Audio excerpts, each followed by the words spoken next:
for Polk. At 4:26 p.m. Eastern Daylight Time, Doppler radar indicated thunderstorms producing heavy rain across the warned area. Between 3 and 6 inches of rain have fallen.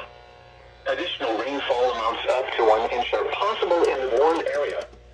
Flash flooding is ongoing or expected to begin shortly. Hazard: flash flooding. Oh my God. Thunderstorms. Source: radar. Impact: flash flooding of small creeks and streams, urban areas, highways, streets, and underpasses, as well as other poor drainage and low-lying areas. Some locations that will experience flash flooding include Point Siena. Turn around. Don't drown when encountering flooded roads. Most flood deaths occur in vehicles. Be aware of your surroundings and do not drive on flooded roads.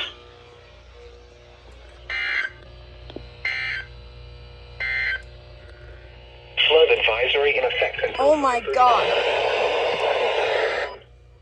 What flooding caused Double. excessive rainfall is expected? Where? A portion of central Florida.